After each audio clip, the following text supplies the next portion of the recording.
tu coloquio el día de hoy para esta semana de reflexión, ¿cierto?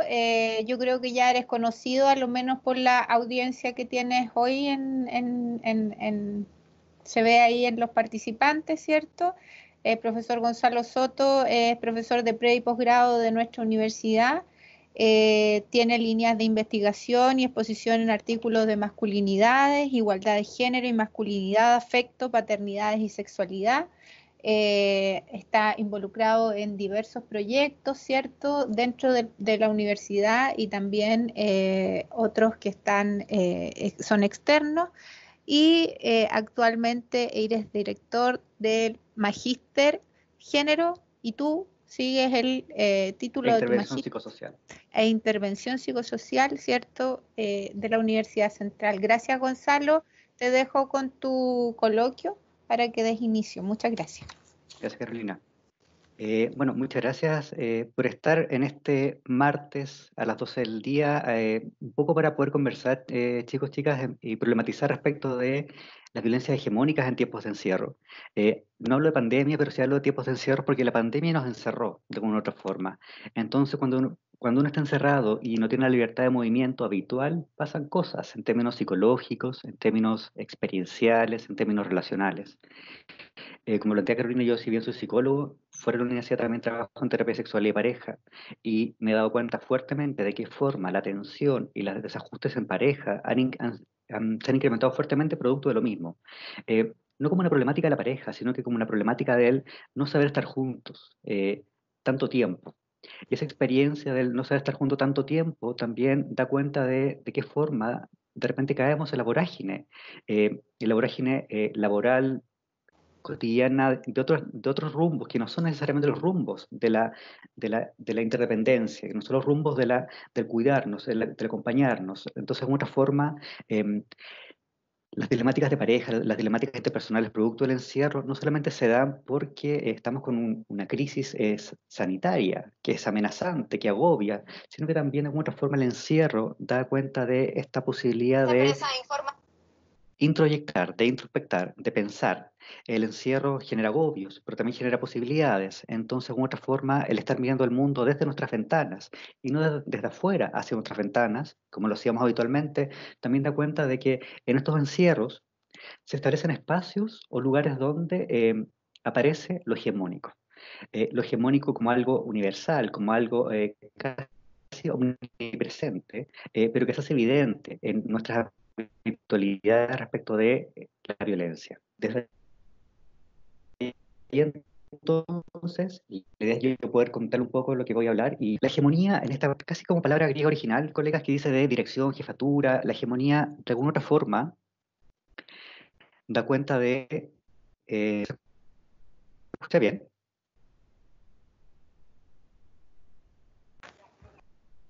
Hola, ¿se escucha bien? Sí, un poco entrecortado, pero bien. Eso, un poco entrecortado. ¿Alguien por ahí? Gonzalo, ¿escuchas? Hola.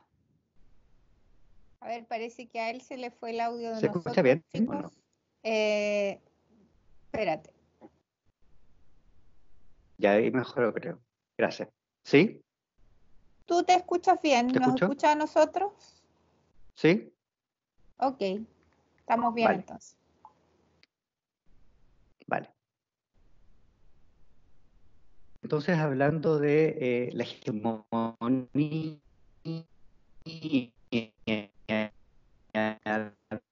como Gonzalo, te una escucha organización, entrecortado. la forma como plantea Perry Anderson, ¿sí? A Sí, ver, bueno, ahí volviste, justo cuando te lo mencioné. sí, me aparece algo acá. ¿Y ahora Sí, sí? sí, sí. Ya, gracias. Solamente retomo. La hegemonía entonces, como experiencia actual, plantea Perry Anderson de la Universidad de California, que la hegemonía hoy en día en la democracia uno la otorga. Uno la otorga votando por otros, uno la otorga confiando en otros. Entonces, de alguna forma, la hegemonía ya no tiene las lógicas de antaño, las lógicas mucho más primitivas, donde efectivamente había una hegemonía de una supremacía de dominación sobre otro. Hoy en día el concepto de hegemonía se plantea, cambia se reformula y de alguna forma se va entregando hegemonía a otros sujetos, a otros grupos sociales, desde una naturalización. Y esta naturalización se plantea entonces de lo hegemónico, lo supremo, de un otro con superioridad por sobre otros u otras, se establece, se instala en un sistema social hegemónico, que en otra forma se entiende el sistema social eso como patriarcal, donde aparece la masculinidad hegemónica, los roles de género, la inequidad en el poder. Entonces, en otra forma, esta hegemonía se mantiene y mantiene al tener una supremacía un poder, una posibilidad sobre otros. Estos son privilegios, cosas que yo no quiero soltar y que de alguna forma en la actualidad aparecen como actos automáticos que tú no quieres dejar. Desde ahí entonces que para mantener estos privilegios y estas formas de mantener la hegemonía, vamos a darnos cuenta que hay una serie de formas en las cuales lo hegemónico se nutre y se vale camaleónicamente en los tiempos actuales para mantener y hacer valer esta hegemonía, es decir, esta supremacía. El poder entonces, colegas, como acto y también como simbolismo, tiene algunas cualidades que lo mantienen y que mantienen la idea del poder. El poder se mantiene en un pacto de silencio entre un grupo de sujetos, personas, gobiernos, Estado, que tiene un pacto de silencio, que es un sello entre pares. Y en ese sello entre pares, que es un pacto a muerte, literalmente, plantea Rita Segato, realmente es falible en cualquiera de sus expresiones. Entonces, el tener este pacto de silencio respecto a una información, respecto de una noticia, da un poder y ese poder entonces genera nuevamente posición, supremacía. Instala en nosotros la experiencia de lo desigual. Y como dice también plantea Segato, la idea de señorío o dueñidad aparece evidente en todas nuestras dimensiones. Esto lo podemos ver constantemente, colegas, independiente del color político, en lo que está ocurriendo en el manejo no solamente de la crisis sanitaria, sino que también durante el estallido social. Vamos a darnos cuenta de qué forma esta experiencia de señorío, de dueñidad, se instala en los discursos de quienes de alguna forma nos gobiernan o que son líderes de opinión.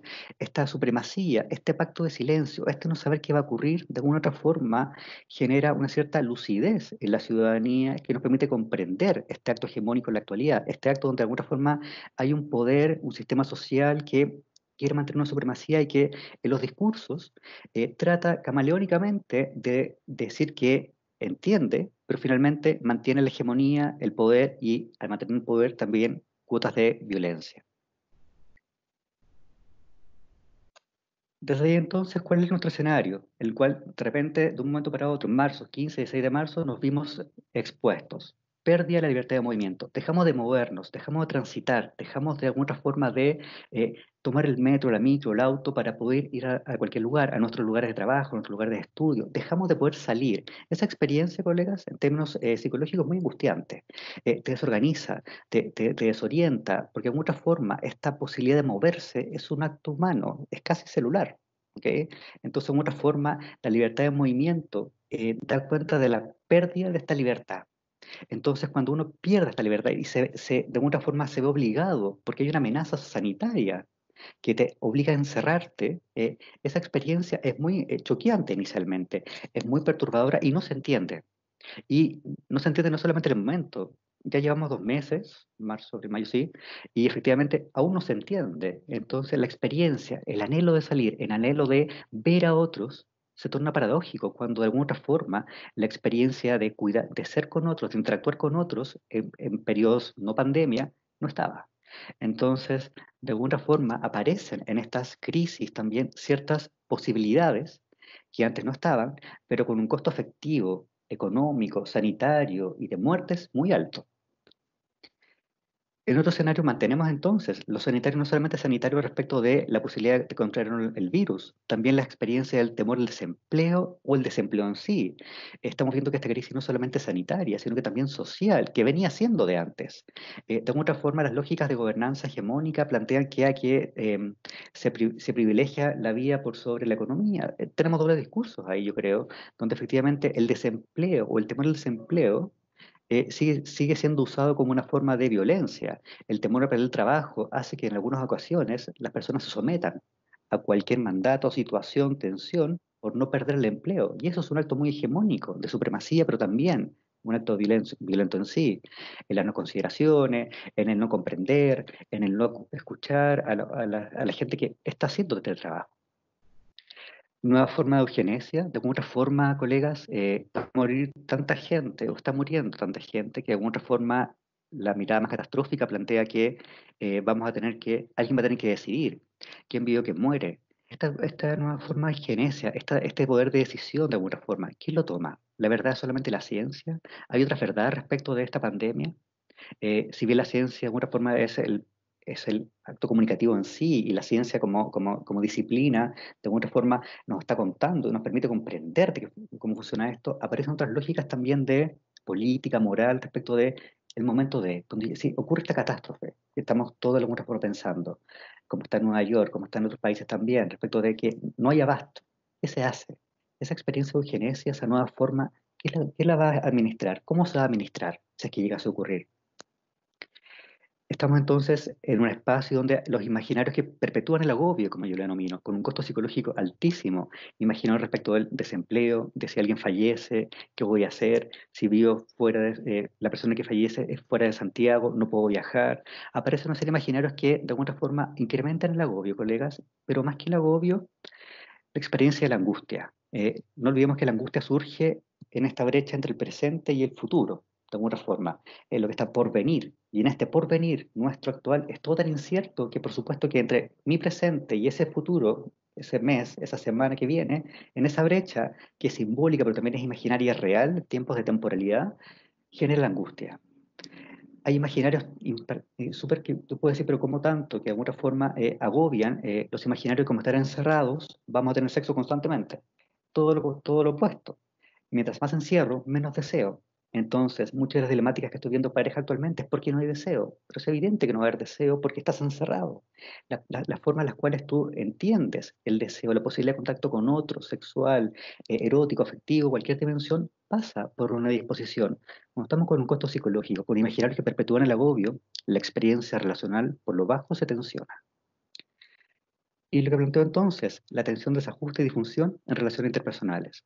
Ya no solamente estamos peleándonos o quizás enojándonos más, también estamos sintiendo de una forma distinta, ¿no? Con nuestras parejas, con nuestras familias, sobre todo cuando evaluamos que eh, otros familiares, otras personas no están haciendo caso o no están cuidándose como nosotros creemos que deben cuidarse.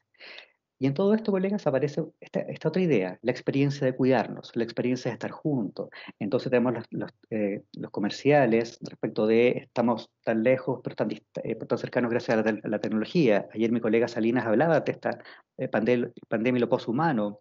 Entonces de ahí, claro, pero tan cerca, tan lejas, pero tan cerca con los dispositivos, pero finalmente ese dispositivo o este lugar de encierro también puede ser un espacio donde no me cuido y me enojo más y me agobio más y me colonizo más respecto de colon irritable. Desde ahí entonces entramos en un espacio de vulnerabilidad. La vulnerabilidad, colegas, como esta experiencia subjetiva, pero también que es muy real, donde de alguna forma yo no entiendo si tengo los dispositivos o tengo las herramientas para poder afrontar lo que se viene, lo amenazante. Desde ahí entonces se piensa para poder abordar la violencia hegemónica en un enfoque de vulnerabilidad. Uno no puede abordar las violencias hegemónicas pensando en procedimientos o intervenciones fuera del contexto. Y es ahí entonces, en los trabajos que realizamos desde la intervención psicosocial en género, en masculinidades, en VIH en general, utilizamos el enfoque de vulnerabilidad para entender de qué forma son los diferentes grados y naturalezas de la susceptibilidad de las personas y las colectividades que decaren lógicas de maltrato. Entonces, ¿qué grado y naturaleza de susceptibilidad tiene un grupo de personas o una persona, un sujeto, de caer en lógicas de maltrato y violencia en cualquiera de sus dimensiones? Las cuales dependen no solamente de su situación frente al conjunto integrado, sino que también con el problema. Entonces, el enfoque de vulnerabilidad nos permite comprender de qué forma la hegemonía, la supremacía asociada a violencia hace más susceptible a un grupo de colectividades, personas, grupos, que a otras, y cuáles son las perspectivas que esas personas tienen, esos grupos, de poder afrontar esta experiencia de violencia hegemónica. Lo vulnerable entonces aparece como la posibilidad de comprender la susceptibilidad y el problema. Entonces, cuando uno asume la vulnerabilidad como un enfoque para poder abordar, intervenir, significa reconocer la forma en que estos aspectos sociales, políticos y económicos actúan entre sí, afectan la vida de las personas, definen contextos que incrementan la susceptibilidad del maltrato o cualquier tipo de violencias. Hoy en día, colegas, mucho más que antes, tenemos una lucidez importantísima respecto de, y una claridad respecto de lo que es el acoso, tenemos palabras y claridad respecto de lo que es androcentrismo, patriarcado, eh, masculinidad hegemónica, la idealización de la heterosexualidad. Hoy en día tenemos una lucidez absoluta respecto a una serie de conceptos y formas de comprender las relaciones que antes no teníamos. Aún así, el espacio de lo vulnerable hace que, y en tiempos de encierro, hace que las experiencias de binarismo se perpetúen, se incrementen en espacios de encierro, en lo doméstico. Lamentablemente, la lógica social hegemónica respecto del sistema social ha perpetuado y incrementado, aun con toda esta lucidez que les comento que tenemos, ha incrementado entonces los actos de violencia puntualmente desde lo doméstico y desde lo laboral, donde esta supremacía se instala nuevamente de una forma antigua, primitiva, habitual, que es de alguna forma retorna a un espacio de naturalización que antes no estaba haciendo. Entonces, en estos espacios nos damos cuenta que lo vulnerable, la vulnerabilidad, colegas, para todos puede ser multidimensional, es decir, se muestran distintas personas, grupos o comunidades, y adopta diferentes formas y modos. La vulnerabilidad puede ser psicológica, social, psicológica, como dije, de relación. Puede ser, la vulnerabilidad también es integral, es decir, puede afectar todos los aspectos de la vida de quien la padece. Desde ahí entonces en psicología entendemos cuando una persona está vulnerable psicológicamente, la dificultad que esto implica para poder comprender desde dónde abordar nuevos procesos de avance o de mejora, de mejora psicológica. Y también es progresiva, es decir, ya que existe previamente, puede incrementarse. Uno puede seguir siendo aún más vulnerable. De alguna forma, la hegemonía en esta supremacía vulnera constantemente distintas dimensiones de nuestra vida, ya sea lo colectivo o lo individual. De alguna otra forma, la experiencia de estar sometidos a algo es una experiencia agobiante que se perpetúa y se incrementa en tiempos de encierro. Entonces, ¿de qué forma esta hegemonía patriarcal o esta hegemonía como supremacía, se le llama patriarcal porque es el sistema social, por el privilegio, por la posición, ¿ok? Mantiene entonces estas formas desde la ridiculización o la minimización, o francamente la omisión. Eh, Cuando escuchas comentarios de nuestros políticos o de otras personas que opinan en televisión, que es el medio más usado, y tú te das cuenta cómo ridiculizan, por ejemplo, estamos en tiempo de pandemia, porque las feministas están hablando de la ministra del ministerio, si esto no corresponde, o minimizan nuevamente como, por ejemplo, ahí vienen las feminazis, o ahí vienen este grupo de homosexuales, ahí vienen estas otras identidades que no entiende. En esa minimización, ridiculización, se mantiene esta hegemonía patriarcal, se mantiene de una forma microcapilar, como plantea Bonino, una violencia que no te das cuenta que está haciendo. Si bien tenemos mucho más, vuelvo a decir, lucidez respecto al acoso, acoso callejero, no denostar, esto sigue siendo todavía. En el espacio doméstico, las violencias explícitas, el 141455 del Fono Ayuda del Ministerio de la Mujer, se han triplicado las llamadas. Y está bien que ocurra, que se llame más, pero cuánto también de esas llamadas, en términos del dato, lo hacen otras personas y no a la misma víctima, ¿ok? Por todas las implicancias que implica vivir en encierro con un maltratador. Vemos también esta mantención de hegemonías desde los dobles discursos, donde hay un contenido latente que es la no aceptación o la no visibilización, pero aparece un discurso progresivo cuando efectivamente el discurso sigue siendo muy tradicional respecto de otras identidades, feminismos, minorías, migrantes u otras temáticas o dilemáticas que para el sistema social hegemónico no debiesen ser, y esta es la problemática. Esta idea de tolerancia o de dueñidad, por ejemplo, que plantea Segato, donde efectivamente esta idea de tolerar como que pone un límite, y en estos límites nos entendemos bien, pero ese límite finalmente no permite la escucha, no permite el comprender lo que el otro es, o lo que el otro de alguna forma sigue siendo. Y aparece esta idea de dueñidad, donde yo soy el dueño, no solamente de la verdad, sino que también del poder. Entonces te tolero dueñamente. Esa experiencia, vuelvo a decir, la vemos constantemente en los discursos de nuestros líderes de opinión, líderes políticos, donde efectivamente aparece una decisión, una distancia afectiva, pero también cognitiva respecto de lo que se solicita, lo que la demanda ciudadana versus lo que se nos da, o lo que se nos cuenta, o lo que se nos intenta mostrar. Y en esta lógica, yo creo que lo más complejo es de qué forma el sistema social hegemónico genera un multiculturalismo que es anodino. Es decir, la experiencia de incorporar etnias, géneros, razas, todas las teorías interseccionales, los feminismos del sur, los feminismos decoloniales, las teorías LGBTIQ+, que están siendo súper problematizadoras del sistema social, esta hegemonía patriarcal las incluye, yo creo que las incluye en los discursos públicos, en ciertos protocolos, pero de una forma muy anodina. Y ahí está el problema. Creo que de alguna forma no se le toma el peso real a lo que implica la multiculturalidad, donde entonces aparecen la idea de lo inclusivo, lo diverso, como algo que hay que hacer, no algo que es.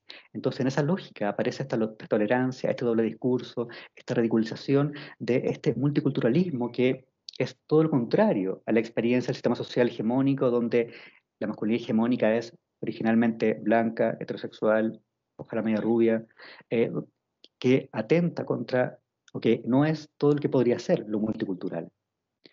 Desde ahí entonces nos damos cuenta de qué forma lo hegemónico se instala como, ya no como una opresión directa evidente, sí se evidencia la violencia explícita, pero en nuestras cotidianidades, colegas, la violencia hegemónica se instala en la forma de hablar, en la forma de denostar, en la forma en la cual tememos. El temor como experiencia es una experiencia que si bien es muy humana, el sistema social hegemónico, se plantea, ha sido muy astuto en utilizarlo en distintas dimensiones de nuestra vida.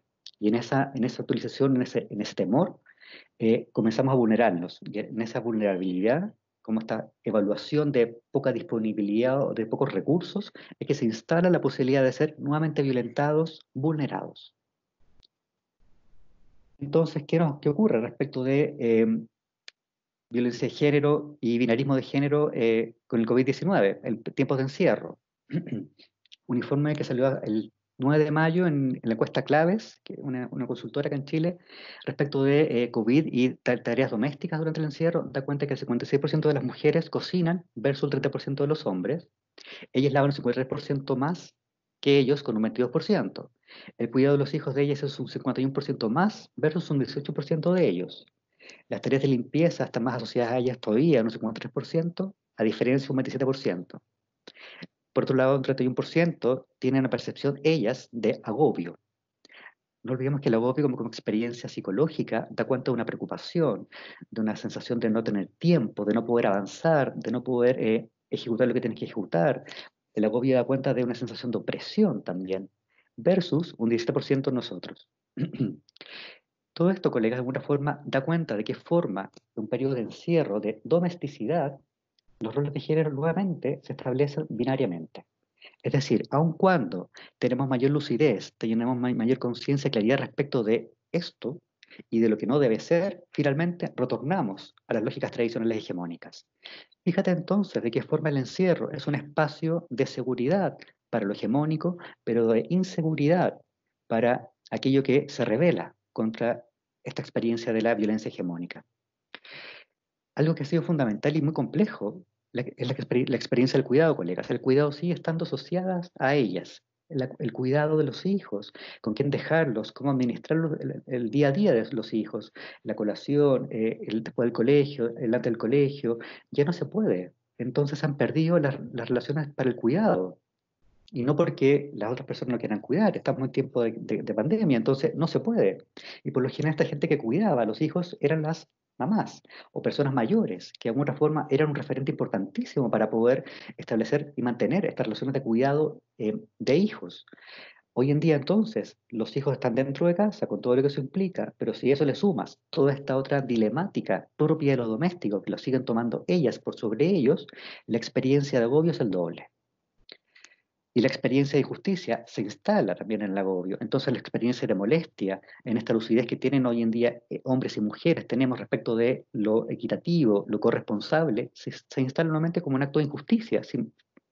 Al final de semana me doy cuenta que sigo lavando más, que sigo limpiando más, y donde tú con una forma como pareja me estás cooperando menos.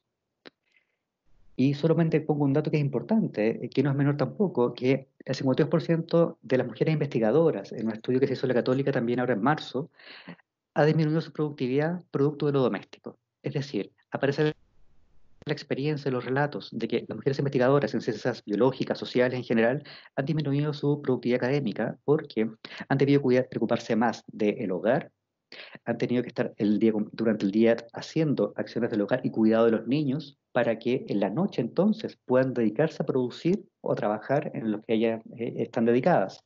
Esa experiencia de disminución de productividad en mujeres también da cuenta entonces de que nuevamente la lógica binaria y hegemónica, supremacía, sigue siendo para ellos.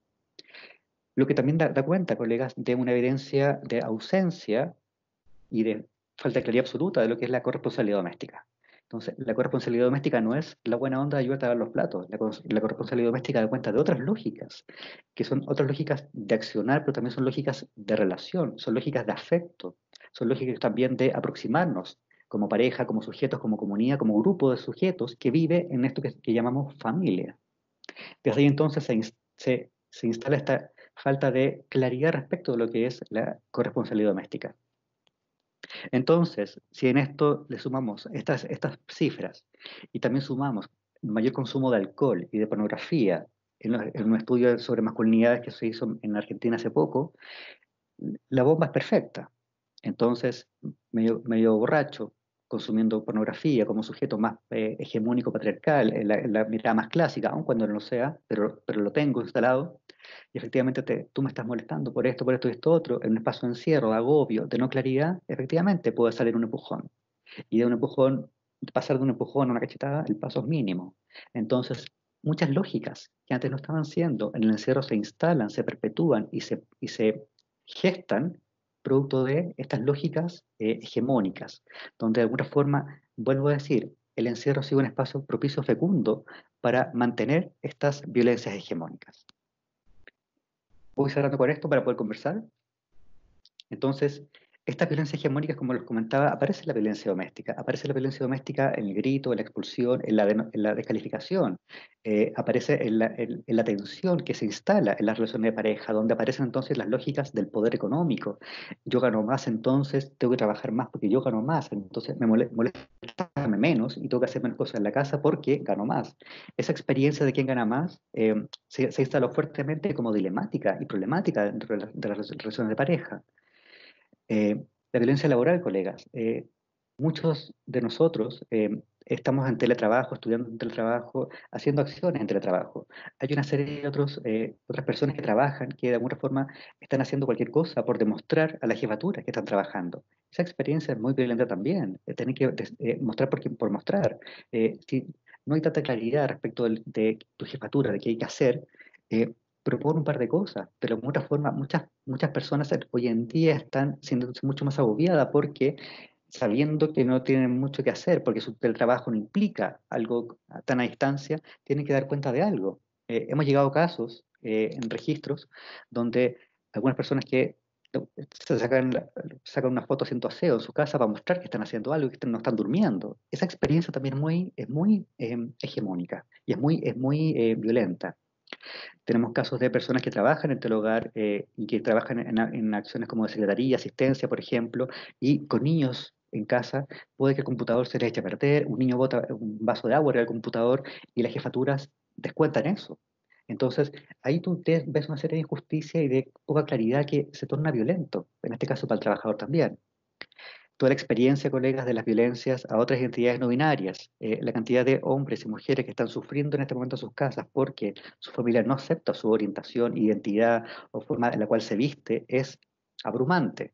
Estamos haciendo un tercer reporte sobre violencias a otras identidades no heterosexuales y los casos son, la verdad, lamentables, porque el espacio seguro no es la casa, el espacio seguro era fuera de la casa. Volvemos entonces en esta lógica donde el rol de género se instala nuevamente como un vector hegemónico que escinde, divide y genera más violencia. Desde entonces, una arrogancia epistémica da cuenta, colegas, de una teoría que plantea em, em, Ferguson y Medina, un español filósofos, que dicen que quienes no gobiernan o quienes tienen la hegemonía en este momento no nos ven. Y ese no vernos genera una arrogancia epistémica que hace que la ciudadanía, nosotros los otros, nos demos cuenta que nos están viendo arrogantemente. Y aparece nuevamente la idea de la dueñidad, la idea del señorío. Entonces, estos sujetos hegemónicos, líderes de opinión, líderes políticos, líderes en distintas áreas del saber actual, que tienen esta posibilidad de conocer el mundo de una forma distinta a otros, lo conocen desde esta arrogancia epistémica que lo que hace es generar una ceguera respecto de las necesidades, las violencias, los maltratos, las inadecuaciones del sistema social para con sus conciudadanos. Esa arrogancia epistémica entonces se instala también como una forma de violencia hegemónica, es decir, la hegemonía, las élites de alguna forma, ante la forma de conocer y acceder al conocimiento para compartirlo y para de alguna forma dirigir a la ciudadanía, lo hacen desde una arrogancia epistémica que genera más incendio, porque aparece mucho más la experiencia de lo injusto. Entonces, en este tiempo de encierro, el hogar es un hogar seguro. El hogar entonces, sabemos que no es sinónimo de refugio. Los imaginarios de hogar no son vividos por todos de la misma forma. Lo estaba comentando hace un rato, de qué forma entonces paso un empujón a una cachetada, desde qué momento entonces tomando más alcohol en tiempos de encierro, te comienzo a denostar, te comienzo a tratar mal, por ejemplo, comienzo a tratar mal a mis hijos. Entonces, el encierro genera condiciones de violencia que en lo habitual no estaban y que se circunscribían a los fines de semana, en otros momentos, pero hoy en día, eso en cualquier momento. Entonces, ¿de qué forma plantean, me puedo sentir segura si me sacan cara cada rato que su trabajo es más valioso que el mío porque gana más? Ahí tú te das cuenta entonces, tenemos un registro, un relato de una persona que estamos entrevistando en este momento, donde efectivamente el lugar no es seguro. Si no trabajo, no comemos. Vamos a vivir con tu sueldo. Nuevamente la violencia respecto del dinero, el poder del dinero. Entonces, eso genera una lógica de desigualdad que se va instalando y no solamente se instala, se torna natural. Y en esa naturalización aparece la vulnerabilidad nuevamente. Mañana tengo una reunión importante, hazte cargo de los niños, después yo juego con ellos. La experiencia de los hombres en las estadísticas da cuenta de que ellos juegan con los niños, mientras ellas son las brujas, nuevamente respecto de quien organiza, coordina y mantiene la labor doméstica. Entonces, nuevamente, esta percepción de equidad no sigue siendo tal, sobre todo en lógicas, aún, vuelvo a decir, aún con la paradoja que implica que en la actualidad tenemos mucho más conciencia y lucidez respecto de relaciones igualitarias. El encierro ha hecho de alguna forma que eso pierda la lucidez que teníamos antes de que estuviésemos en tiempos de encierro. Entonces el hogar aparece sin duda como el espacio seguro para el virus, pero ¿y las otras dimensiones que van más allá del virus? Desde ahí entonces aparece lo que estamos hablando, la posibilidad de violencias hegemónicas. Entonces, de alguna forma tenemos que desimaginar, colegas, que la idea de que el hogar es un espacio de cuidado. En ciertos casos, este concepto oculta las otras verdades de violencia hegemónica. Eh, entonces aparecen una serie como de procedimientos, de ideas, de nociones que no es mejor lugar que el hogar. Sin duda, para muchos lo puede ser, pero también para muchas otras biografías no hay mejor lugar que fuera del hogar. Por eso lo pongo acá en ciertas biografías, ciertas personas, en ciertas historias. El espacio público, colegio, escuela, universidad, trabajo, entre otras, es la zona por sobre el hogar, es la zona segura que está más allá del hogar y que de alguna forma le permite al sujeto, a la sujeto, eh, sentirse cómoda, segura, no cuestionada, no violentada o no violentado, porque en ese espacio fuera puedo pasar más tiempo, tenía la libertad de moverme. Hoy en día, en este encierro, vuelvo a decir, esta libertad de movimiento se pierde, entonces me encierro en un espacio que puede ser una celda. Cómo sucede con mi familia si se rechaza mi apariencia física sexual, cómo estoy en mi casa si vivo con mi hermano que constantemente me está molestando por mi apariencia física sexual, porque mi familia no entienden, por ejemplo, que yo puedo ser un sujeto que se viste distinto, pero no por eso soy homosexual, heterosexual u otra identidad o orientación. Esa falta de claridad se instala entonces en periodo de encierro. Entonces, la experiencia de violencia en las identidades no heterosexuales está siendo bastante compleja, triste y por alguna otra forma en estos tiempos no fácil de resolver. Les comentaba hace un momento, el consumo de pornografía, alcohol y resistencia al cuidado van siendo un caldo de cultivo interesante para mantener entonces esta violencia simbólica, psicológica, física. y redes sociales y violencia. Se sigue manteniendo, sigue estando la experiencia de que aún en el encierro seguimos siendo violentados o violentando a otros o a otras por muchas razones. Israel y colegas, ¿qué hacer? No tengo una respuesta absoluta, eh, pero sí pienso que como psicólogos nos mandata alguna forma de buscar algunas soluciones, por eso pienso en enfoque de vulnerabilidad, por eso pensamos cuando hacemos intervenciones en una palabra que no es menor y que da cuenta de inicialmente la insurrección como acto en voz, como acto cognitivo, como acto político, como acto personal de eh, dar cuenta de aquello que es injusto, de demostrar, de problematizar, de cuestionar y hacer nuevas formas de pensar, de ser y pensar. La insurrección como acto personal, colectivo también, donde efectivamente tú te resistes a esta hegemonía que es violenta. Y esto sigue ocurriendo, colegas. Hay insurrección y eso yo creo que es un acto esperanzador también. No todo es tan trágico. Siguen habiendo redes, siguen habiendo ollas comunes, siguen habiendo redes de apoyo contra la violencia, siguen habiendo sujetos que están trabajando con otras personas en cargo de jefatura para poder tener darles, permitirles entender que tengan mayor conciencia respecto de lo que es hacer teletrabajo, por ejemplo. La insurrección no solamente es gritar, la insurrección también es hacer. Y creo que desde ahí entonces, como psicólogo, nos toca mucho que hacer también. Eh, la insurrección entonces es un primer paso para poder cuestionar la violencia hegemónica. Vuelvo a decir, como acto comunitario, como acto colectivo, pero también como un acto personal. Eh, y también pienso en Judith Butler y en la fuerza de la no violencia, en esta teoría donde efectivamente esta autora plantea la interdependencia como un acto donde mi ser yo puede afectarte positivo o negativamente si soy interdependiente contigo. Entonces, en esta interdependencia, la relación con los otros no es un bonismo, ¿ok? Yo no dependo de ti porque es buena onda, sino porque algo, esto se va constituyendo como una red. Este es el efecto mariposa, de alguna otra forma, en la teoría de Judith Butler, donde efectivamente lo que yo haga repercute en un otro otra que no conozco. Entonces, en los tiempos actuales, colegas, la interdependencia como resistencia ante la violencia hegemónica permite comprender la idea de cuidarnos mutuamente, de aprender a cuidarnos.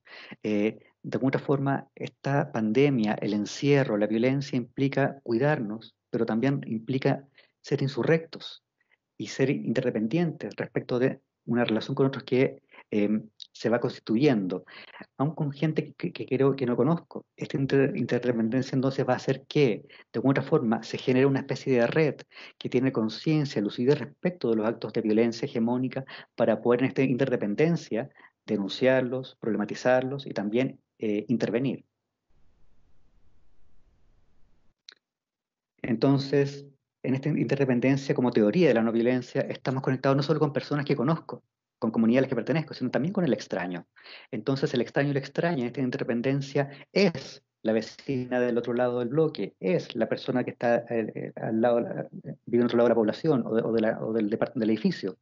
Entonces, cuando en esta interdependencia tengo lucidez y claridad respecto a la violencia hegemónica y escucho gritos, no me quedo callado. Llamo al conserje, o llamo a carabineros, o llamo a alguien. En esta interdependencia, entonces, no, el mito, la idea del viejo capuchento, la vieja capuchenta que se mete en la viega de lo que no le corresponde, si está gritando a un otro lado, algo te convoca a hacer. Eso es la interdependencia. Si no lo hacemos, de alguna forma, mantenemos esta violencia hegemónica. Entonces, esta teoría de la no violencia, donde la interdependencia es fundamental, se instala en esta experiencia de aprender a cuidarnos, no meternos, no entrometernos, cuidarnos respecto de cosas que no deben ser. La interdependencia entonces permite comprender que cuando están en algún lugar, en una charla, alguna discusión, y una persona denosta a otra, la interdependencia da cuenta de, aun cuando no conozcas, decir creo que esto no corresponde. Entonces, desde ahí aparecen lógicas de interdependencia que eh, van de alguna otra forma atentando contra esta idea hegemónica, esta violencia hegemónica.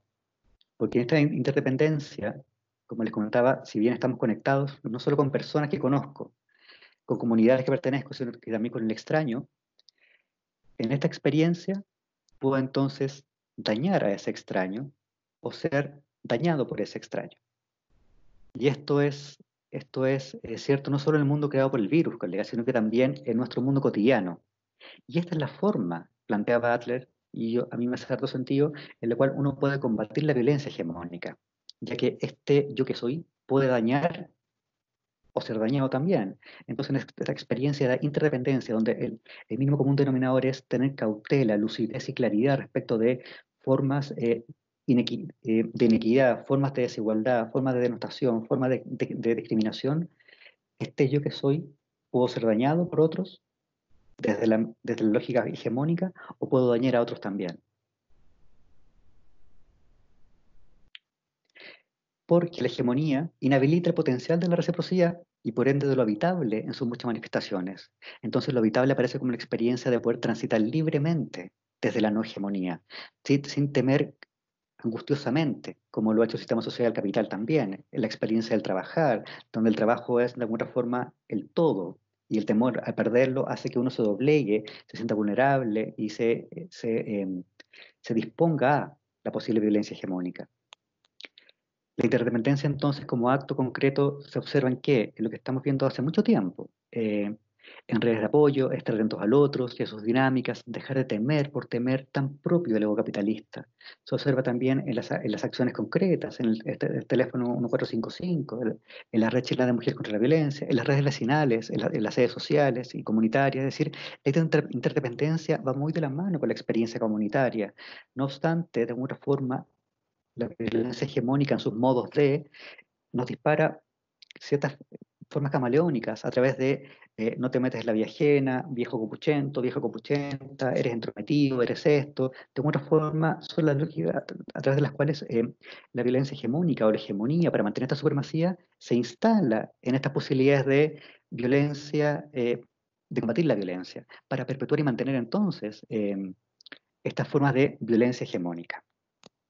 De alguna forma quise mostrarle un poco lo que está ocurriendo con nosotros en las investigaciones que estamos haciendo y viendo de qué forma la hegemonía se instala en un tiempo de encierro, de qué forma este tiempo de encierro posibilita entonces lógicas tradicionales en los mandatos de género y en las lógicas de los roles de género y de qué forma entonces lo vulnerable, lo angustiante se instala no solamente en la violencia, sino que también en la tensión y en la disfunción que va generando en las relaciones familiares.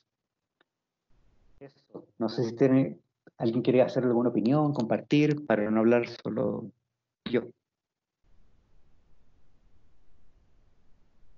Pueden ir levantando las manos, está la posibilidad ahí en el chat para que vayan organizando el orden de las preguntas, consultas y comentarios, por favor.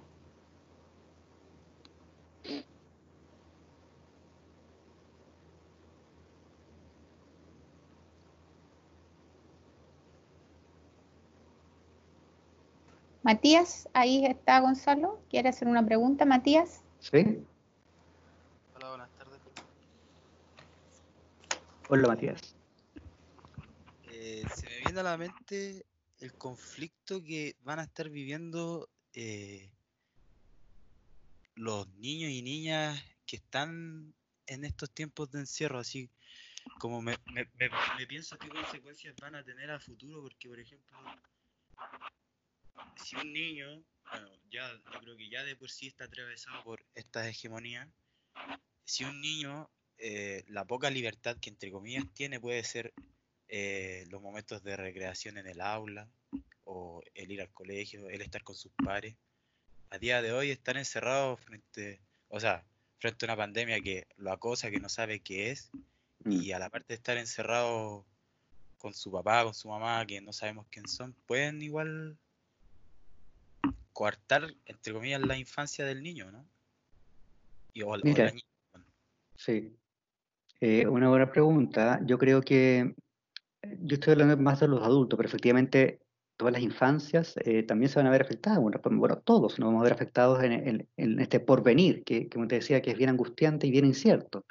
Eh, el nivel de cómo volvamos a nuestras presencialidades el día de mañana, Matías, creo que pasa, por un lado, con lo que está ocurriendo en casa, ¿vale? Y eso va a decir mucho también de cómo está funcionando nuestra casa respecto de compartir más, cuidarnos menos, considerarnos menos, violentarnos más o menos también. Entonces, ¿puede que una infancia parezca mermada por la pandemia? No creo, pero sí creo que pueden haber desajustes cuando, sin duda, hay violencia dentro del hogar.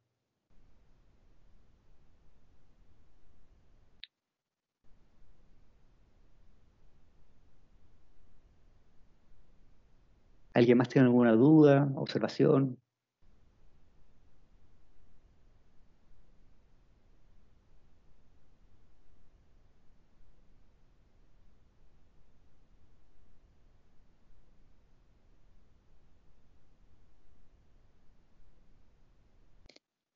Parece que no, a ver.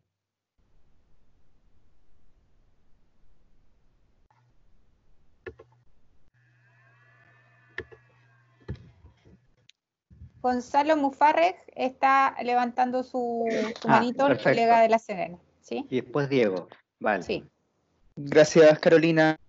Mufarreg. Gonzalo, Hola, qué gusto haberte escuchado. Y nada, a propósito, me quedo dando vuelta a propósito de tu intervención, la concepción de la ignorancia epistémica. Y me gustaría al respecto conocer tu reflexión en torno a cómo las y los terapeutas podemos incorporar aquello, sobre todo cuando hacemos psicoterapia, entendiendo también cuando no tenemos esta visión, por ejemplo, de la interseccionalidad, cuáles pueden ser las consecuencias desde tu perspectiva de no integrar esta visión amplia de la complejidad humana al momento de hacer terapia. Beneficios y por otro lado también obstaculizadores o consecuencias dañinas desde mi perspectiva. Gracias, Mufa.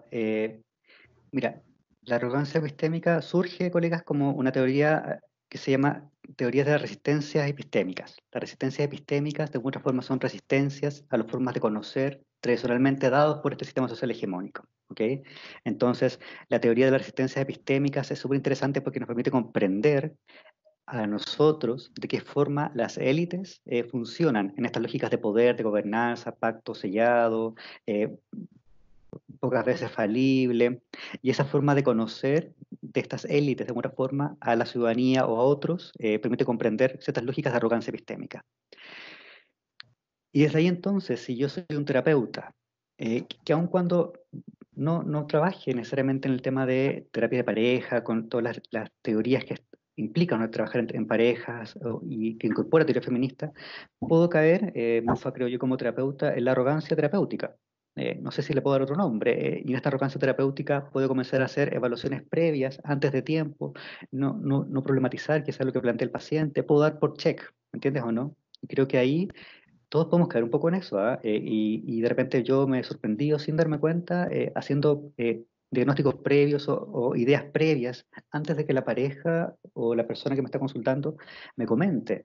Y es un ejercicio que es bien duro darse cuenta porque de alguna forma uno cae en estas lógicas de poder, siendo un sujeto que tiene insurrección contra la hegemonía. Y entonces la hegemonía también está en mí. En ese sentido te quiero plantear que si uno no tiene estas ciertas nociones de cierta humildad, de cierta posibilidad de ser vulnerable y no entender siempre en términos terapéuticos, que es muy lógico y es muy entendible, uno puede caer en la arrogancia epistémica o la arrogancia terapéutica, diría yo, en base a lo que tú dices. Y desde ahí entonces bloquear muchas posibilidades de que la terapia avance o no avance, funcione o no funcione, solamente por esta ignorancia o arrogancia terapéutica, en la cual uno puede caer, creo yo. Disculpa, ¿te puedo contrapreguntar o no? Sí, obvio. ¿Sí? ¿Y qué podríamos, estoy haciendo esta reflexión considerando que hay varios estudiantes en esta exposición, entonces me gustaría pedirte también cómo las y los terapeutas podemos hacernos cargo de aquellos sesgos. Independiente de la almohada teórica que uno utilice, estoy pensando en psicoanálisis, una mirada más conductual, cognitiva, sistémica. En general, lo que vamos haciendo, y buena pregunta, Mufa, quienes trabajamos un poco más en clínica de repente es en supervisarnos con otros, pedir ayuda a otros colegas, contarnos casos clínicos, preguntarnos por dónde podría la opinión del otro. Eso también es muy autoformativo. Hay grupos de discusión de casos, grupos de apoyos en términos de supervisión clínica. La verdad es que enriquece mucho, ¿ah?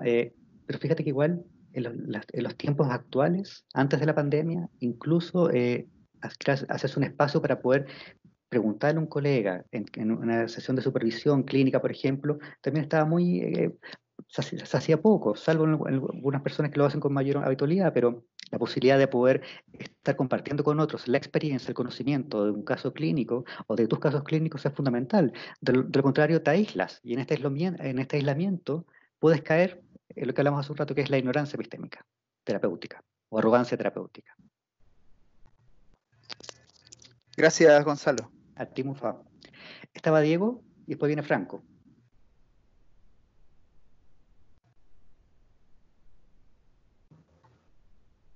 Diego, ¿tienes la mano levantada? Pero el micrófono está apagado, Diego, por si acaso estés.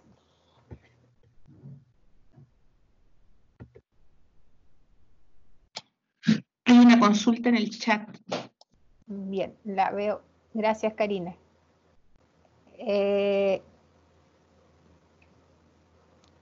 Está Franco también, si quieres pregúntale y enseguida Sí, te leo la pregunta.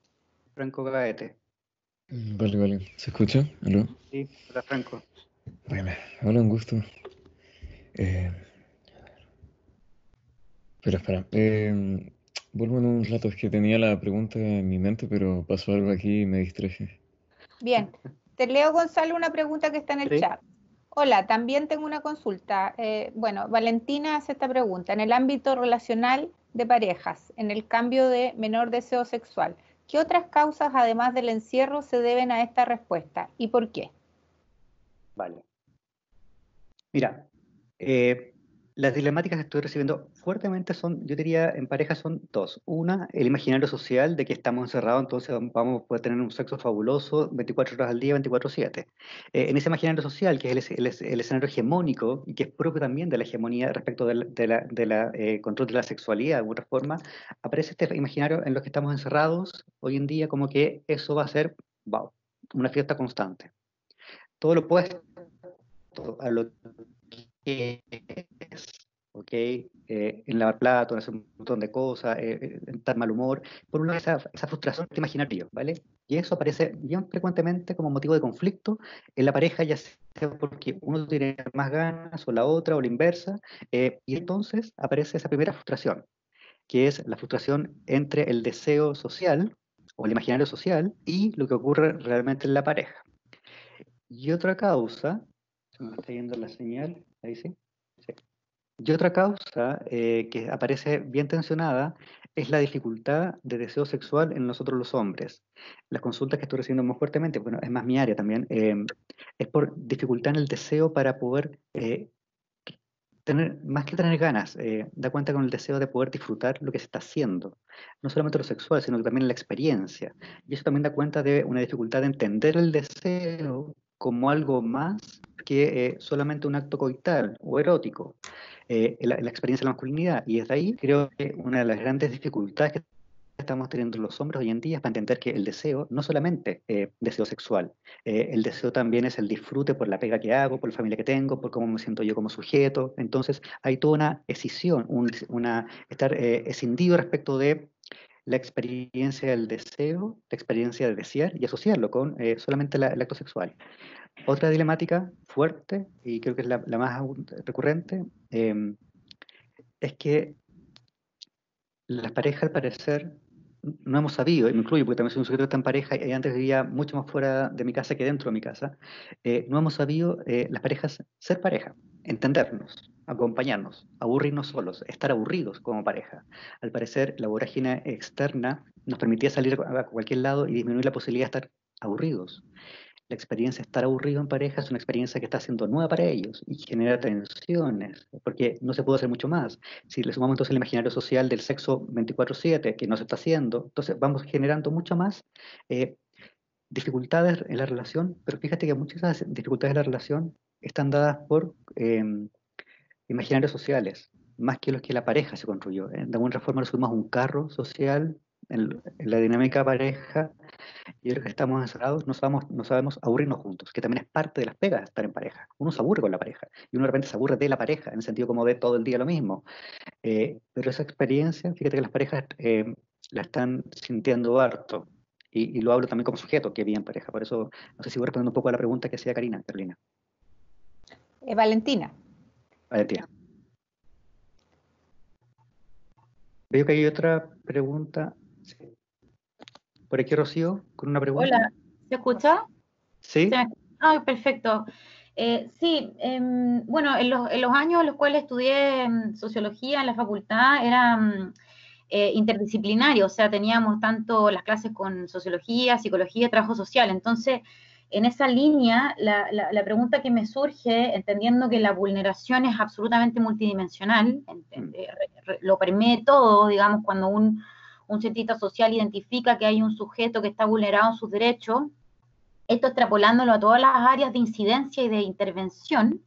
Mi pregunta es cómo, cuando usted expone todos los argumentos de la ciencia súper claros y súper pertinentes de acuerdo al escenario complejo en el que estamos hoy día en Chile y en el mundo, no hay una respuesta absoluta, o sea, no hay como una propuesta absoluta, ¿cierto? Y efectivamente esa es la complejidad del escenario en el cual nos estamos inmersos y que nos tienen no solo la incertidumbre, sino también en un paradigma de tampoco saber mucho para dónde tirar las flechas.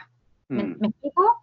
Sí. Dentro de este escenario, la pregunta que me surge, porque usted hace un análisis súper fehaciente respecto de este ostracismo en el que incurre el Ejecutivo al momento de brindar datos, al momento de nosotros cuestionar los datos. Ya veníamos de un escenario complejo de absoluta delegitimidad política. Entonces, la pregunta es, ¿cómo hoy día el gobierno va a poder generar políticas de integración si hay delegitimidad y para que hoy día están más basadas en la coacción? O sea, lo vimos también un poco lo que pasó recientemente en el Bosque, que fue súper, la respuesta del Ejecutivo fue súper reduccionista en relación al escenario esperado, en cómo ellos debieran haber, y eso se da en todos los planos. Entonces, aquí yo veo como dimensiones respecto al problema, y quizá usted podría dar algunas líneas de cómo poder comprenderlo, ¿no? Una que tiene que ver con la delegitimidad en la que nosotros veníamos cuestionando a todos los poderes fácticos que tienen en sus manos, digamos, las políticas públicas, dentro de este cuestionamiento del Estado subsidiario, ¿cierto? Sí. Y la otra es cómo los cientistas sociales podemos generar recomendaciones, podemos generar propuestas aterrizadas al contexto, y podemos generar incidencia. Yo creo que aquí el impacto tiene que ver con la incidencia, porque nosotros como cientistas sociales tenemos claro el escenario y la preocupación también la exponemos. El tema es en qué grado nosotros podemos generar repercusiones que lleguen, digamos, al Ejecutivo, que lleguen a los consultores dentro de las políticas públicas para que ellos realmente escuchen no solo a la academia, sino que también a los terapeutas que ya están generando intervenciones, ¿cierto? Sí. Entonces, por ahí va como un poco mi pregunta. No sé si la pude exponer de la mejor manera, pero siguiendo la línea de su exposición, señor Gonzalo. Sí. Gracias, Rocío. Les pusiste tan bien que me agobié, No. en el buen sentido. Mira, como tú bien lo dices, yo no tengo una única respuesta. Sí tengo primero, inicialmente, que la pega hoy en día, dadas las circunstancias, primero está en lo micro, en lo colectivo, en la comunidad, ¿ok? En la intervención uno a uno, en la intervención colectiva, en el apoyo colectivo y comunitario, ¿ok? Porque es la forma en la cual podemos hoy en día eh, gestionar e intervenir de mucha mejor manera, Rocío, antes de llegar a las esferas mucho más estatales, ¿ok? Hoy en día, de alguna forma, creo yo que lo que podemos hacer los servicios sociales y lo que nosotros estamos haciendo finalmente es, desde este tipo de espacios o desde espacios más colectivos, comunitarios en red hoy en día, trabajar en lo colectivo, muy a pequeña escala. Ahí está el taller, ahí está el apoyo, ahí está el apoyo online, ahí está la terapia online, por ejemplo, ahí está la intervención desde los trabajadores sociales. Hoy en día, si tú me preguntas, creo que el nivel de legitimización que tú planteabas es tan alto que hay que esperar que esta gente se vaya. Perdona que lo diga así. Sí. ¿Me entiendes? Porque grandes cambios más no van a haber, creo yo. Lo que sí podemos hacer los científicos sociales en ese sentido, ¿sí? eh, es que si un cientista social tiene la experiencia o tiene la posibilidad de intervenir en términos de psicoeducar, que es lo que nos está ocurriendo en el Ejecutivo, no está recibiendo una psicoeducación respecto de esto que estamos hablando, arrogancia epistémica, desigualdad, corresponsabilidad, le entiende de una lógica bien, bien, bien como que no es de ellos. Entonces, desde las ciencias sociales, no solamente nos queda, Rocío, creo yo, seguir hablando más de esto y seguir diciéndolo más, sino tener la Ujú, experiencia de poder mostrar datos, cifras, depende de la disciplina, para que el Ejecutivo pueda de alguna forma, desde esta arrogancia epistémica, tener por lo menos una escucha semi-empática. ¿Entiendes o no? Porque ujú, lo demás, Rocío, y ha sido histórico, lo hacemos nosotros, la colectividad, lo comunitario, porque, vuelvo a decir, en los imaginarios sociales, yo creo, con todo lo que estamos viendo, que lo que estamos haciendo es esperar que pase el tiempo para que, para que haya un cambio mando. ¿Me explico? Yo claro. no creo que haya mucha más expectativa respecto de, y tampoco creo que en este momento el Ejecutivo no deje de ser eh, arrogante epistémicamente. Entonces, creo que en este momento la esperanza y la posibilidad mayor, como ha sido siempre en la historia de la humanidad en crisis, es el trabajo colectivo, más comunitario. Este grupo menor, minoritario, que de alguna forma transforma la sociedad. Y estamos en ese mismo proceso, Rocío, creo yo. Yo por eso Ujú. creo que en este momento estoy mucho más enfocado en un trabajo que es mucho más colectivo, individual, que pensando en dar cierta legitimidad a una imagen que ya no tiene una segunda lectura. Ujú, claro. Eso. Muchas gracias. Adiós, Rocío. O sea, alguien más que tenga alguna duda, observación, colegas. Franco está Ujú. esperando su Sí, pregunta. Franco, sí, ¿te sí, sí, sí. acordaste?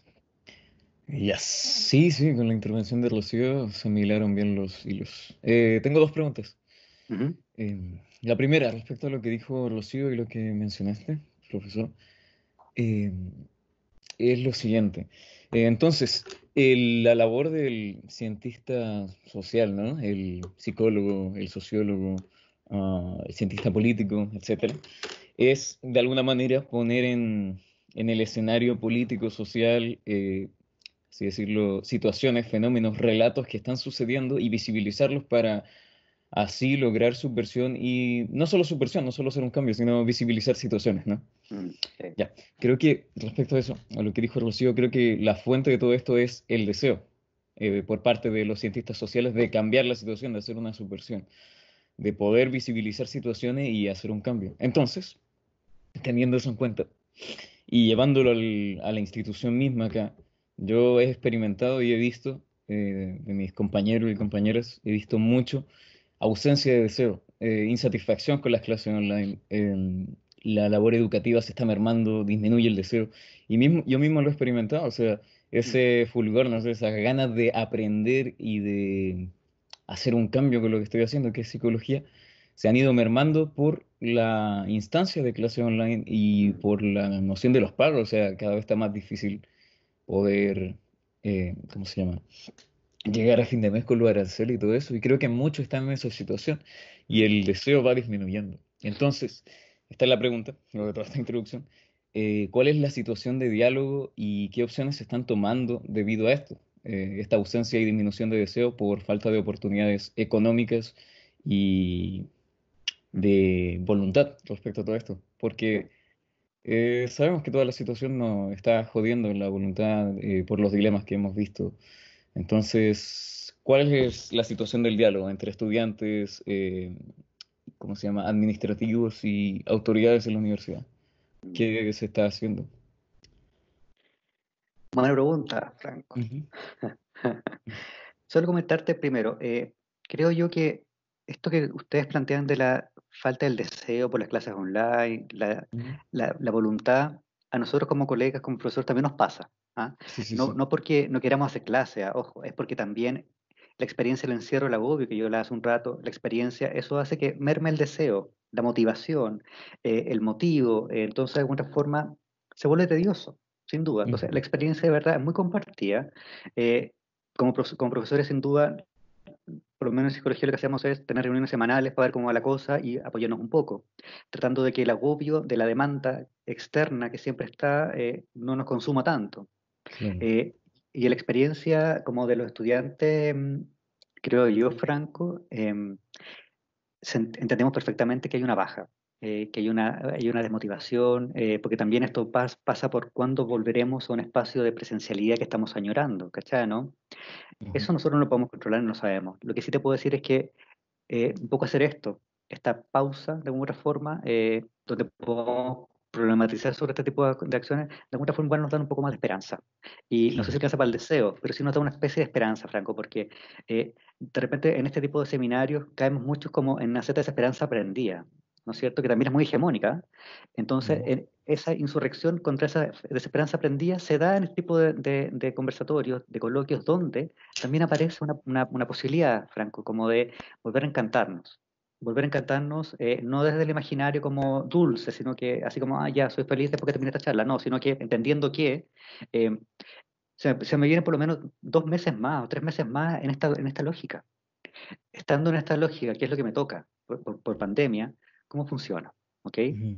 Y respecto de el diálogo de nosotros con los administrativos dentro de la universidad son lógicas de cada facultad. Nosotros tenemos hartas reuniones y creo que efectivamente nos está faltando en esas reuniones, para no perder la voluntad y el deseo, espacios más de conversación donde nos preguntemos cómo estamos.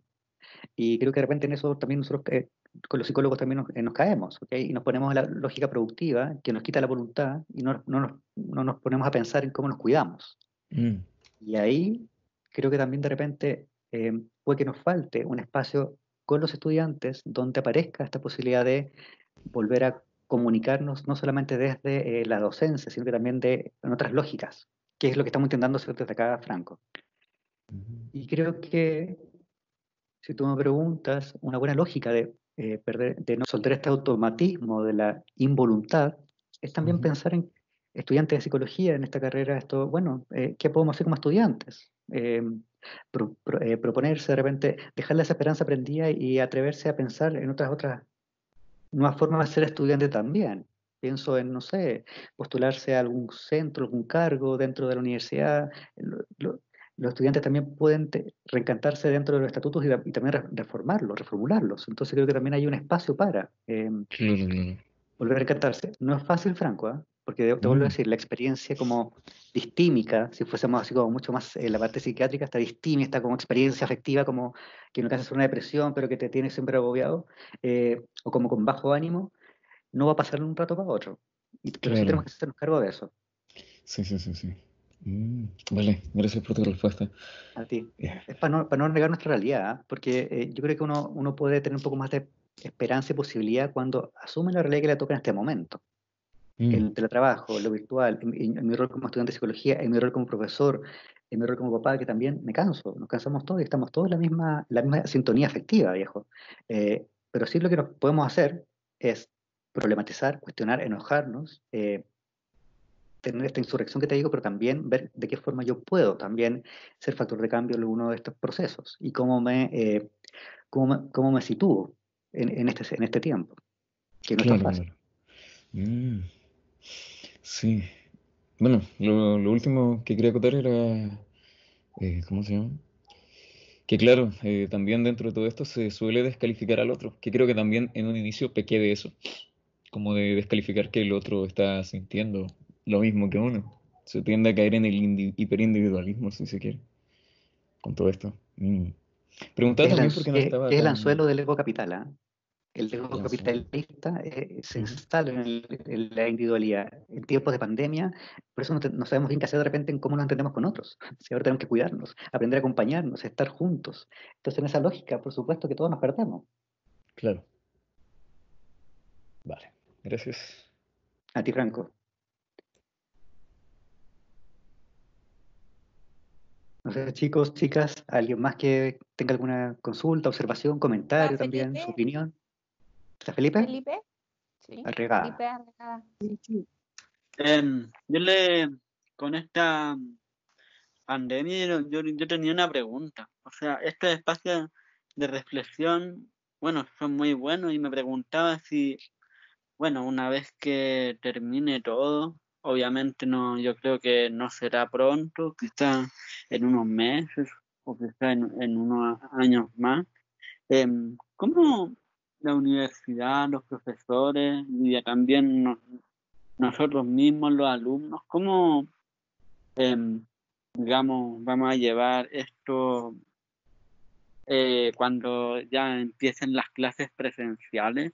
Porque encuentro que, por ejemplo, estos espacios de reflexión ayudan mucho y digamos que si se hicieran las clases presenciales, ayudaría también al proceso como de al volver. Mm. Mira, yo creo que una de las cosas que estamos aprendiendo de la pandemia, Felipe, por lo menos yo, algo, sería algo, dice relación con aprender a ocupar espacios y no dejar que el día a día, en la universidad me refiero como trabajo, de clase, docencia, esto, otro, me aleje de asistir a encuentros, de asistir a charlas, seminarios que de repente son muy interesantes, pero sabes que de repente la lógica, la vorágine del trabajo, la vorágine individualista, la vorágine de la producción, dejo esos lugares. Hoy en día que estoy más encerrado, los extraño. Y si bien están online, también me ha pasado, Felipe, que no puedo entrar porque tengo otra reunión, por ejemplo. Entonces, la lógica se repite de una forma inversa. Lo que te quiero decir es que de alguna forma, esta experiencia yo espero que nosotros como colectivo, como sujetos, cuando se den en forma presencial, también asistamos más.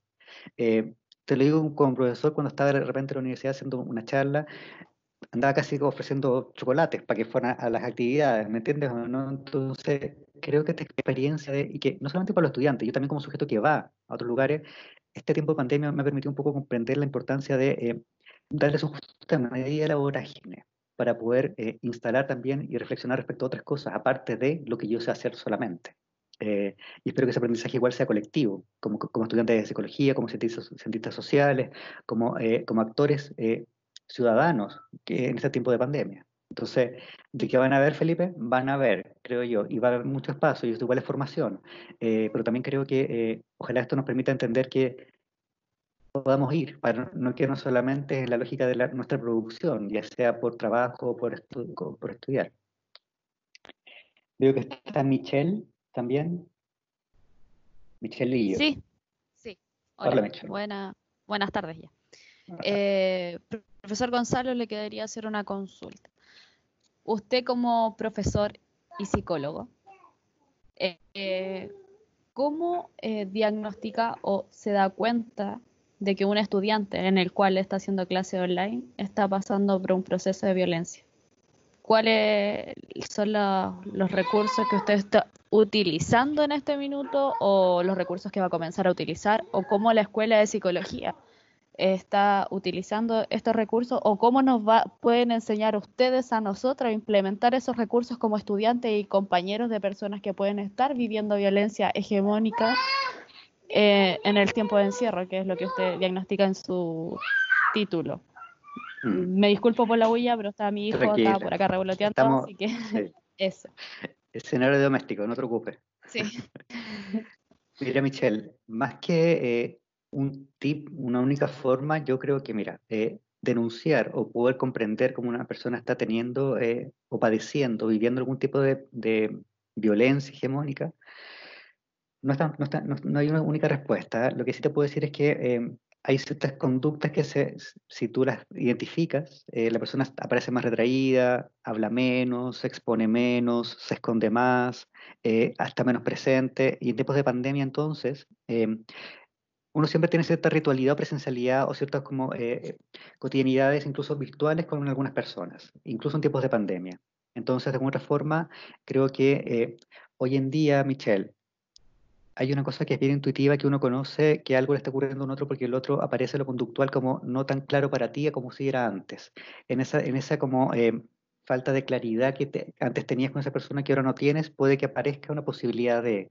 Pero también, vuelvo a decir, no es llegar y pensar quién está en esto sufriendo violencia. Lo que nosotros podemos dar cuenta como psicólogos y como profesores, lo que te interesa es un poco entregar ciertos registros o algunas como ideas de cómo más que detectar, cómo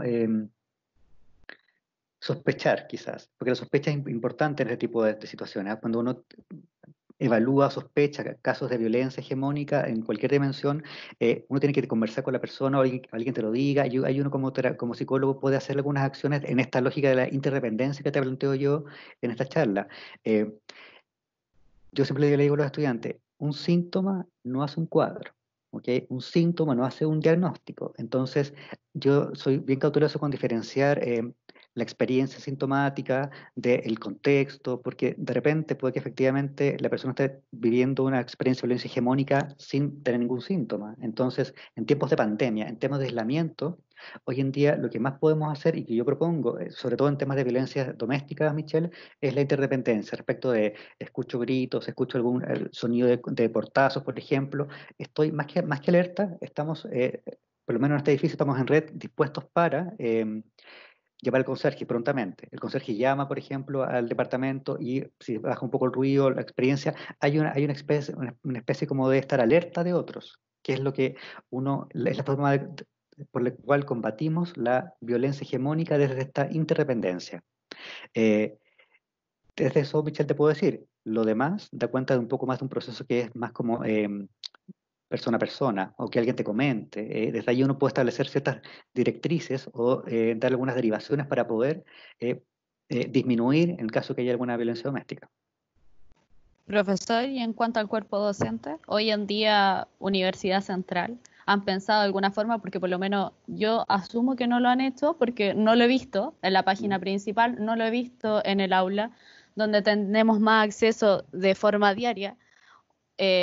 ¿Han pensado en presentar alguna plataforma donde yo pueda, por ejemplo, si yo en este minuto estoy en una violencia, tener donde me dirija directamente algo más rápido que estar llamando a un número telefónico del gobierno donde me pueda ayudar la universidad a la cual estoy asistiendo de manera diaria? ¿Lo han pensado, lo van a implementar? Tomando en consideración que vamos a estar en cuarentena, no sabemos cuánto tiempo, entonces alguna herramienta que estén planteando en cuanto a este tema, yo encuentro el tema súper interesante.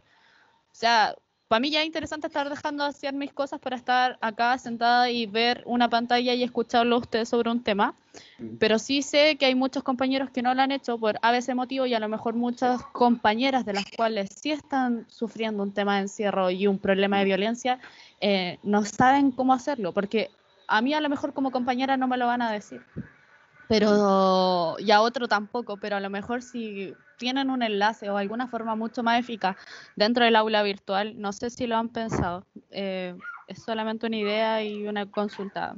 Súper bien, Michelle, y te agradezco harto porque me iluminas automáticamente. En mostrarles más a ustedes la información lo que estamos haciendo. Efectivamente, en la universidad, Michelle, está la unidad de género y diversidad. Y está la página, dentro de de la plataforma, la página principal, está la unidad de género y diversidad, donde aparecen todo el procedimiento que tenemos internamente en la universidad para protocolos de violencia, acoso o situaciones más graves incluso. Y es mucho más rápido y estamos funcionando hoy en día. Y hablo de nos porque yo soy parte de esa unidad. Si bien la dirige la Ana María Gutiérrez, que es la directora, la jefa, yo soy parte como psicólogo también dentro de esta actividad. Entonces, creo que efectivamente me iluminas en el sentido de que quizás podemos poner el link en el aula virtual para que cualquier eventualidad puedan hacerlo mucho más directo sin tener que buscar en toda la página de la universidad. Así que desde ahí te agradezco eso y creo que podríamos hacerlo efectivo. Y también lo que estamos haciendo desde el Observatorio de Masculinidades, que también está en la Universidad Central, donde igual también participo, estamos trabajando desde junio. Ahora en junio comenzamos con talleres masculinidades, con hombres agresores y con hombres que quieren sensibilizarse respecto de dilemáticas de género.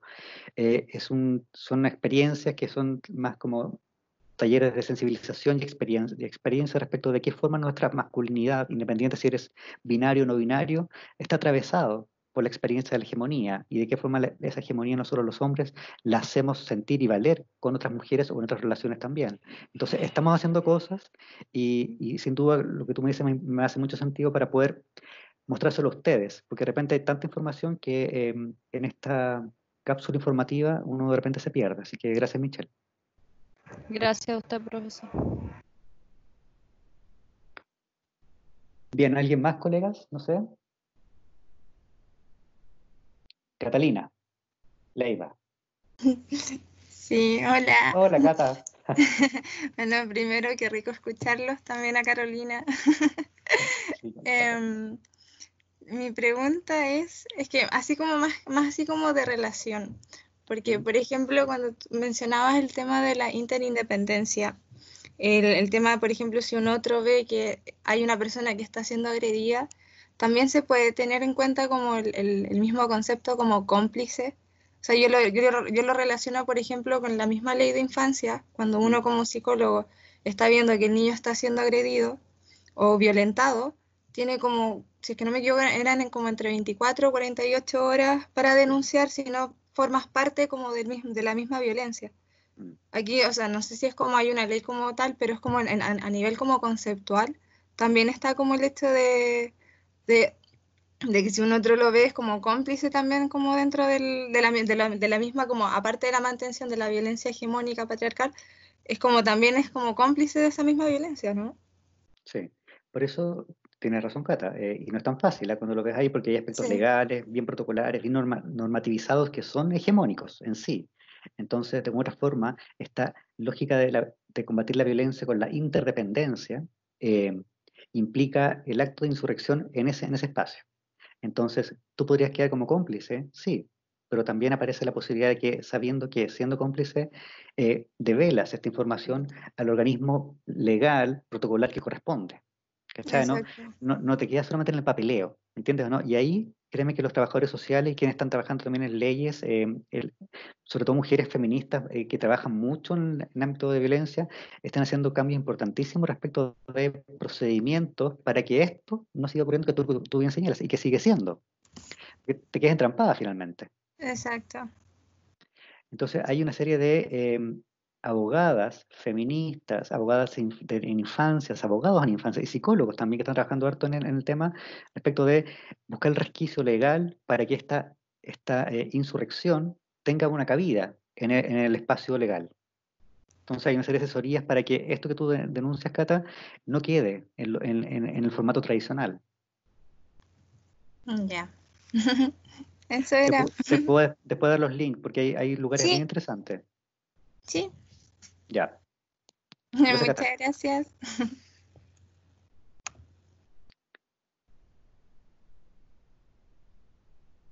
Bien, no sé, colegas, espero alguien más.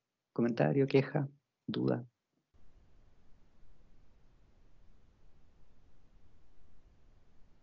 Al parecer no tenemos muchas quejas, profesor Soto.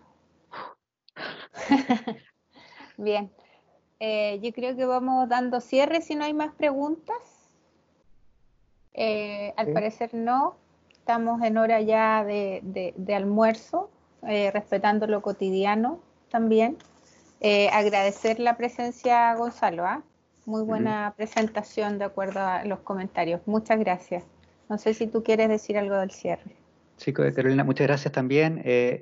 Esto es crear escuela, colegas, esto es crear disciplina, esto es crear ciudadanos responsables, esto es crear ilusión, esto también es crear psicología. Entonces, yo les agradezco que hayan estado conmigo, habían como 70 personas, les agradezco mucho, yo pensé que íbamos a ser 15 más o menos.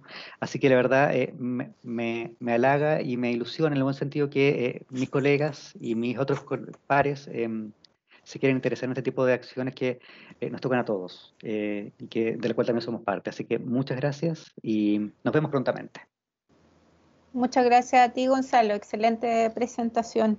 Los invitamos para mañana al tercer coloquio ya de la carrera, Estrategias Colectivas en Organizaciones Sociales, moderada por el profesor Fabián Nichel a las 11 de la mañana. Muchas gracias por la conexión. Gracias, Gonzalo. Gracias, nos vemos. Muchas gracias. Chao, Gonzalo, cariño. Chao, que estén bien, gracias. Gracias, profe. Ustedes, chicas, chicos, que estén bien. Gracias, profe. Chao, Chao. sale, gracias. Chao, chicos.